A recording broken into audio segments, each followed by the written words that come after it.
10 horas e 42 minutos, vamos nessa, tá aqui, né? Mais uma vez o nosso Ricardo. E, lá, imóvel comprado pela prefeitura vai a leilão. A gente vai fazer um bate-papo. Já viu isso, Ricardo, desse imóvel? Estava vendo no jornal. Que coisa, rapaz. Coisa, né? É um absurdo isso. Que coisa, daqui a pouco o Vanderlei está chegando para explicar isso aí. Gente, dia 19 tem a diplomação dos vencedores da eleição, né? Deputados, vereadores, e os suplentes também são diplomados. Suplente é diplomado também, né? Suplente é diplomado também. Ele tem que ser para se precisar, se ele for ocupar depois o cargo, ele já tem que estar diplomado, pronto para ocupar o cargo caso seja necessário.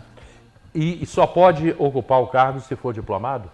Só pode ocupar o cargo se for diplomado. A diplomação nada mais é do que a justiça eleitoral informando o seguinte: você está apto para ocupar o cargo, né? Então ele está declarando isso, que a pessoa estaria apta. Quer dizer que depois não pode acontecer a cassação de algo que aconteceu nas eleições? Não, isso pode acontecer, pode ter processo em andamento, isso tudo, mas a diplomação é esse ato em que o Poder Judiciário está dizendo o seguinte: você está pronto para ocupar esse cargo, você pode tomar posse. Se você não for diplomado, você não pode tomar posse. A Câmara é proibida de dar posse ao vereador, proibida de empossar o prefeito, tudo isso acontece. Enquanto não houver diplomação, que inclusive você recebe exatamente por isso diplomação, porque você recebe um diploma da Justiça, né? E esse diploma é o documento que você tem em mãos para você poder tomar posse no dia da posse, que é 1º de janeiro. 1º de janeiro, né? E esse ano são 21 vereadores. Ainda existem dúvidas, eu ainda escuto falar o seguinte: 21 vereadores, é mais dinheiro que vai sair da prefeitura. Não, o percentual é o mesmo, sempre, né? São 6%, do orçamento.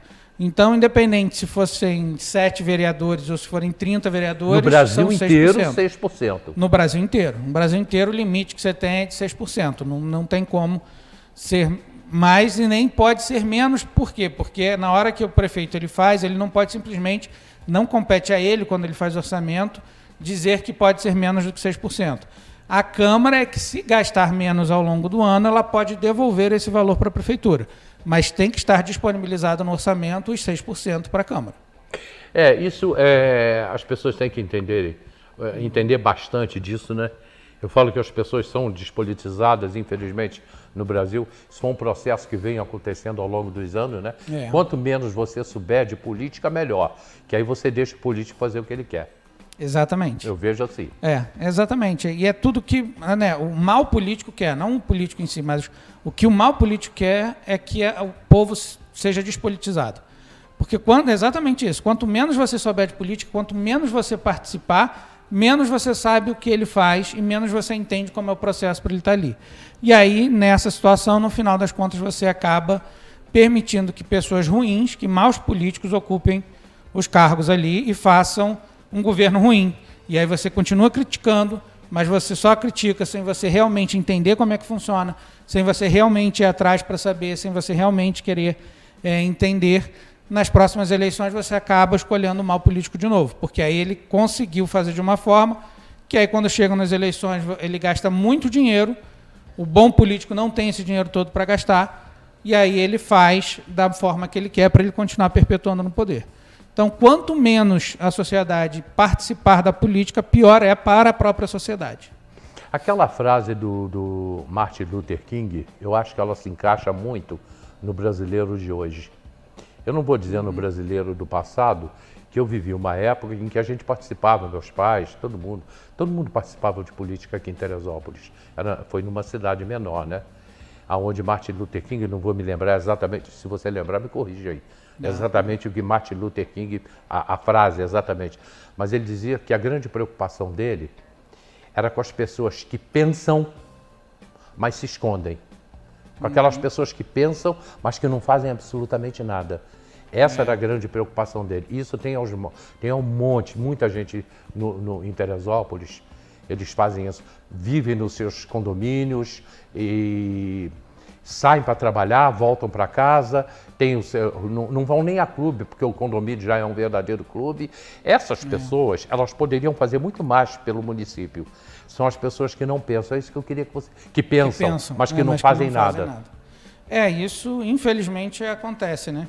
E aí você conversa com muitas pessoas que têm ideias ótimas, que conseguem, que têm solução de problemas simples, mas que exatamente por não participarem, por se silenciarem, né, que é exatamente o que Martin Luther King falava, que era, né, o pior é o silêncio dos bons ali. Isso, o silêncio dos bons. Exatamente.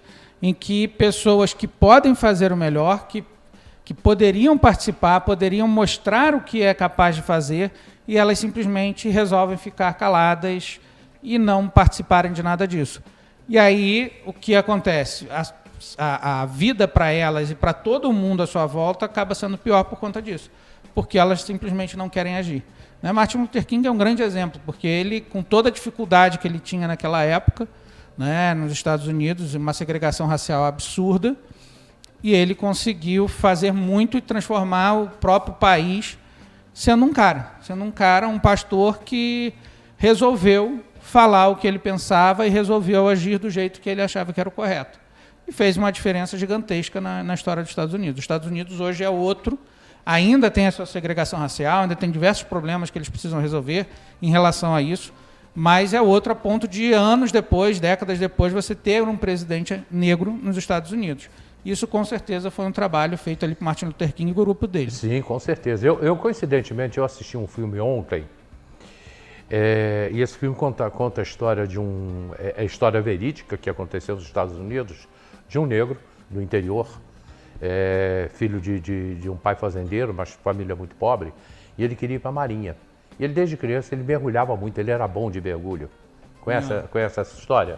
Não. Então ele era bom de mergulho, moleque, criança, ele mergulhava nos rios, no mar, então ele prendia a respiração, ele era bom. Então ele quis ir para a Marinha. Quando chegou na Marinha, bom, já teve a dificuldade para entrar, não tinha negro na Marinha. Não tinha. Mas só que, aonde eu quero chegar, ele pensava, ele agia. Né? Então, não tinha negro na Marinha. E quando chegou na Marinha, ele queria ser mergulhador, escafandrista, né, que usa aquele aparelho e anda por dentro da água. E ele foi para o curso de escafandro, levou 2 anos para ser admitido, lutou muito, porque fizeram tudo quanto é covardia com ele, mas ele conseguiu vencer. Depois ele acaba perdendo uma perna, a metade da perna, num acidente, e ele consegue voltar e chega a comandante da Marinha. Essa história é verídica.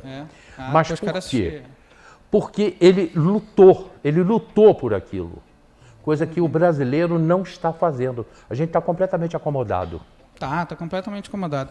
Eu estou percebendo isso, né, que a gente está participando aí agora das eleições da OAB, né? E aí eu tenho percebido muito isso. A gente vai falar disso. Eu tenho percebido muito isso. Muitos colegas que são advogados, excelentes advogados, e que estão apáticos, não querem participar de nada. E não digo nem apáticos de que tem que apoiar uma ou outra chapa, não, mas são pessoas que não querem nem lá votar. Né? Não querem nem lá votar. Questionando, mas tem que ir lá mesmo votar. São advogados, que podem fazer muito pela cidade. E simplesmente não querem participar. Isso é muito ruim, muito ruim. É a cabeça do brasileiro, a cabeça do teresopolitano está assim.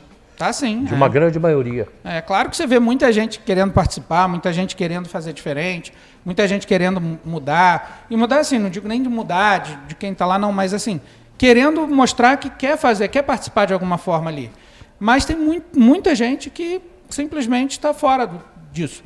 E são pessoas que têm ensino superior, são pessoas que trabalham com a fala, são pessoas que trabalham defendendo os seus clientes, mas quando você fala de política parece que tem um distanciamento, né? E não sabem o quão eles podem ajudar e o quão eles podem fazer com que não só a classe ali dos advogados em si, mas como a própria ordem podendo ajudar na sociedade de um modo geral, pela competência que todos eles têm ali, profissionalmente, mas que se afastam de algo que seria importantíssimo. E isso a gente vê na OAB e vê isso se replicando em diversas outras instituições. Em algum momento o advogado precisa da OAB, da ordem. Sim, em algum momento ele precisa. A ordem está ali para auxiliá-lo. Né? Ela está ali para isso. E aí, se ele não participa, se ele não está ativo, se ele não analisa essas situações, ele deixa de usar uma ferramenta que ele tem a favor dele, profissionalmente, né? E que ele tem, inclusive, para participar da sociedade. Porque a ordem, diferente de muitos outros órgãos de classe, ela tem o dever de lutar pela democracia. Esse é um dever legal, isso está no Estatuto da Ordem, isso está na Constituição, né? Então ela tem esse dever de lutar pela justiça, então ela participa. Tanto é que a gente vê muitas vezes a Ordem participando de diversas ações da sociedade de um modo geral. Mas muitos colegas simplesmente não acham que aquilo ali não tem importância ou não querem, né, se dar o trabalho um pouco maior de poder participarem. Espero que seja cada vez melhor, né? E isso eu tenho visto muitas pessoas querendo participar mais. Agora, é assustador mas ainda isso. assim, é assustador. Isso que você está me dizendo, por quê? Quando você fala advogado, são pessoas que têm curso superior, são pessoas que estudaram, que pensam, né? E se ele não quer participar de uma eleição da própria Ordem dos Advogados do Brasil, a qual ele é membro? Ele é membro, porque senão ele não poderia exercer, né? Ele seria, se ele não tiver a carteira... Ele faz parte ali da OAB. Se ele não fizer parte da OAB, ele não pode advogar. Se eles não se preocupam em, na votação, votar para diretorias da OAB, se ele não se preocupa com isso, a coisa é muito mais grave do que eu estou pensando. Né? Pois é. E infelizmente é isso, né? Quando a gente pega, por exemplo... a gente não sabe como vai ser as eleições, que vão ser segunda-feira agora, né? Mas a gente pega nas últimas eleições aqui em Teresópolis, você tem em torno de 800, 900 advogados que poderiam votar. Desses, acho que não chegaram a 500 votos. Né? 500 pessoas que foram votar. Quantos são agora? 500 pessoas. Agora a gente está em um pouco mais de 1.000 pessoas que podem votar em Teresópolis. Com direito a voto. Com direito a voto. Né? Mas nas eleições passadas você tinha pouco mais de 800 e que foram, de fato, votar foram 500, aqui em Teresópolis, aqui na cidade de Teresópolis. Né? Então você tem 300 que sequer foram lá votar, nem para ir lá e votar nulo, não foram votar. Pois agora dia 8 de dezembro tem eleição do Clube Comaria. Tudo bem, esse ano é chapa única, né? Mas eu participei de muitas eleições no Comaria e lá é a mesma coisa. O cara vai para dentro da sauna e fica na sauna reclamando. Eu não gosto disso, eu não quero aquilo, está errado isso, reclama dentro da sauna. Aí você fala, ó, vem a eleição aí, escolhe um candidato. Não, eu não quero nem saber de candidato. Eu quero meu clube bem, mas eu não quero nem saber quem é candidato. Pois é. E não vai, rapaz. E não vai. Esse aqui é o de grande 2.000 e tantos sócios aparece lá, se aparecerem, 800. É a média. Pois é. E assim, na OAB, por exemplo, você é obrigado a votar, né? Um clube você, normalmente não sei no caso do Camareli, mas na OAB você é obrigado a votar. Mesmo assim, infelizmente tem muito advogado bom, muito advogado que poderia fazer diferença e que simplesmente... Inclusive poderia participar de diretorias. E que poderia participar de diretorias. Né? A gente mesmo montando chapa, uma dificuldade enorme que teve foi conseguir, porque a gente precisa, né? Cada chapa precisa ter 52 conselheiros. 52 candidatos ali. E foi uma dificuldade muito grande para conseguir fechar esse número. Aí você pega num universo de mais de 1.000, você tem uma dificuldade grande de ter 52 pessoas dispostas a, de alguma forma, participar, é difícil.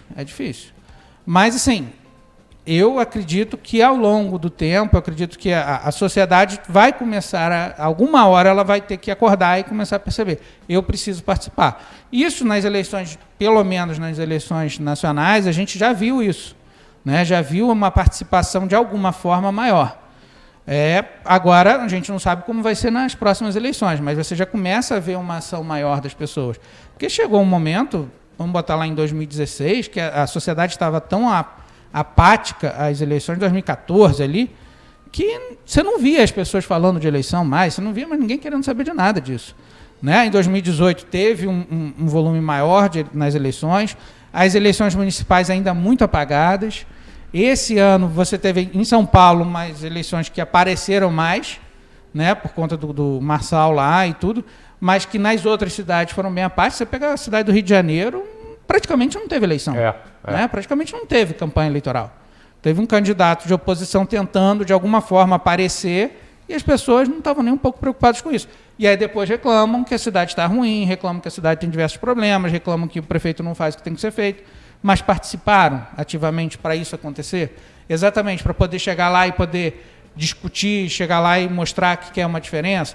No clube, que é muito mais fácil, a pessoa reclamando, mas ela bate lá na porta do presidente e fala assim, eu preciso que faça isso. Se não fizer, eu vou fazer uma chapa diferente e eu vou fazer diferente. Infelizmente, muitas vezes a sociedade não quer participar. Não quer ter esse trabalho, esse ônus de fazer isso, infelizmente. Se você for ver a história do Brasil, né, os momentos que a gente passou, tudo levou ao que aconteceu em 1964, foi levado a isso pelo povo. Naquela época, o povo exigiu que os militares fizessem alguma coisa. Aí veio a Revolução de 64, que muitos chamam de golpe, mas na realidade não foi. Aconteceu porque o povo queria que acontecesse. Veio o regime militar e aí o povo se acomodou novamente e ficamos aí durante 20 anos até que se abriu para as eleições e é o que a gente tem hoje aí, mas com um povo completamente apático. As pessoas voltaram a ser apáticas. A estar apáticas. A ponto de nas eleições as pessoas não saberem, há uma semana da eleição, não é nem não saberem quem ia votar, não saberem nem que ia ter eleição. Muita gente sem saber, mas já é domingo, mas vai ser domingo a eleição? Como assim?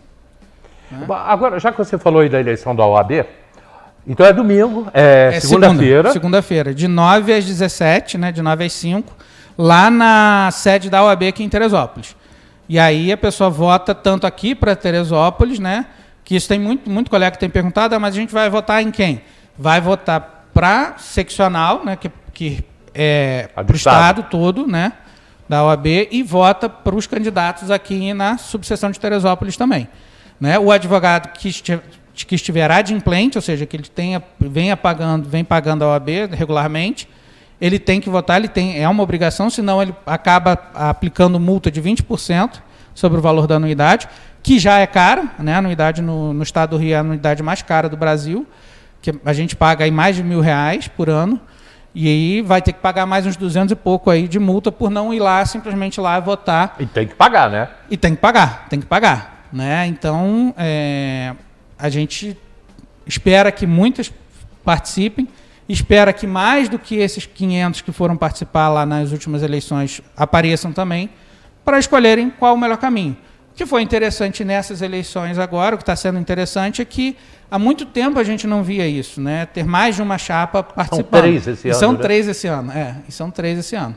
São 3 chapas, então você pega ali pelo menos 156 pessoas já falaram assim, de alguma forma eu quero participar da OAB. Isso é muito bom. Já é muito bom. É muito bom. Já é muito bom. Quando você tinha na última eleição 52 que queriam, né? Porque você tinha uma chapa só. Claro que muitos outros acabaram participando ao longo da caminhada, mas assim, isso já é muito bom. Você já tem triplicado esse número de pessoas que de alguma forma falaram assim, eu quero participar desse processo. As 3 chapas, o doutor Edinho, doutor Edinho, que é a reeleição, candidato à reeleição. A doutora Amanda. A doutora Amanda, que é a oposição ali, né, que já vem tem há 10 anos aí trabalhando e é oposição, e tem outra chapa que é do doutor Maicon, que também, hoje ele é conselheiro da ordem, mas ali teve uma divisão dentro da situação e ele acabou resolvendo criar uma outra chapa aí para concorrer. E na seccional, na estadual, quantas chapas tem? Na estadual, o que é mais interessante também, porque na estadual só tem 2, né? Aqui tem 3 chapas e na estadual a gente só tem 2. No estado a gente tem o Marcelo Oliveira, que foi tesoureiro até bem pouco tempo da ordem, e também numa dissensão ali ele acabou resolvendo ser candidato, alguém que a gente já imaginava há um bom tempo que viria, porque já há 6 anos atrás ele já tinha demonstrado esse interesse, mas acabou abrindo mão para o Luciano Bandeira, que hoje é o presidente, ser o candidato, e a outra candidata, que é a Ana Tereza, que é a atual vice-presidente da OAB. Então você tem ali uma campanha de situação e uma campanha de oposição. Os dois batalhando ali para ver quem vai conseguir nos próximos 3 anos, porque é um mandato de 3 anos, para quem vai conseguir nos próximos 3 anos gerir ali a OAB do Estado. Como é que era antes da faculdade, hein, de Direito? Assim, porque existiam os rábulas, né? Existiam os rábulas. Eram chamados de rábulas. Né? Como é que era isso, hein? Porque o cara não tinha uma faculdade de Direito. Na verdade, você não tinha. Era exatamente isso. Era o rábulo, que na verdade era uma pessoa que começava a defender a outra, e ali acabava, muitas vezes, o próprio poder público, de alguma forma, declarando ele como uma espécie de advogado. Né? Mas ele não tinha formação acadêmica de advocacia, você não tinha a Ordem dos Advogados, não tinha nada disso. Inclusive, essa semana, a Ordem dos Advogados no Brasil fez 94 anos. Antes disso, você não tinha a Ordem dos Advogados, né? Então, você não tinha essa formação toda. Mas você sempre teve a advocacia de alguma forma, que o que é advogar, na verdade? Nada mais é do que você falar pelo outro. Defender. Né? Defender o outro. E aí você se prepara para defender o outro, estudando as leis, estudando os entendimentos, estudando o que é justo. Né? Quando você não tinha as leis como a gente tem hoje, o que é, de fato é justo numa situação ali. E é aquela pessoa que se apresenta para falar em nome do outro. Então você tinha muitos rábulas aí, que eram muitos advogados que não tinham formação acadêmica nenhuma, né? E excelentes, tá? Excelentes profissionais que até hoje a gente lê, até hoje a gente estuda. Um deles mesmo, Evaristo de Moraes, que que não teve formação acadêmica, mas foi declarado depois advogado e tudo, e foi um excelente advogado. E depois o filho dele, né? E depois o filho dele, Evaristo de Moraes Filho também, que também foi um excelente advogado também. Que já advogou aqui em Teresópolis. Você não sabia não, já, né? muitos anos atrás, num caso aí da morte do empresário, irmão do Jacques, o João da Aviação de Deus. Aí teve ali um caso muito grande ali, uma repercussão quase que a nível nacional, e um dos advogados que veio, não me lembro de quem era, né? Foi o Evaristo Moraes Filho. Foi um dos que era um estiveram excelente aqui. advogado também. Ali, e o pai dele era advogado, quer dizer, não era advogado de formação, porque foi antes da faculdade. Que foi antes da faculdade, exatamente. O pai dele foi antes da faculdade, ele não se formou, mas ele foi declarado advogado pelo governo. Depois do trabalho que ele já vinha fazendo, né? Foi reconhecido o trabalho que ele vinha fazendo. Sempre é bom bater papo com o Ricardo, ele volta semana que vem, né? E está chegando o final do mês. Vou conversar com o Ricardo, um assunto muito interessante depois, que ele vai para o Metanoia. Ele e a Isabel, eles vão para o Metanoia, vão fazer parte aí, vão ser radicais. Mas aí é outro papo. Por enquanto a gente não pode falar nada disso. Chegar diferente aqui. Ricardo, obrigado, meu irmão. Tá, obrigado você. Semana que vem ele está de volta aqui, a gente está batendo papo, vamos para o comercial, a gente volta já. Notícias e o caso do prédio da Secretaria de Educação, que foi comprado pelo governo por 6,5 milhões de reais, está indo a leilão e pode ser vendido por apenas 2 milhões. A gente volta já.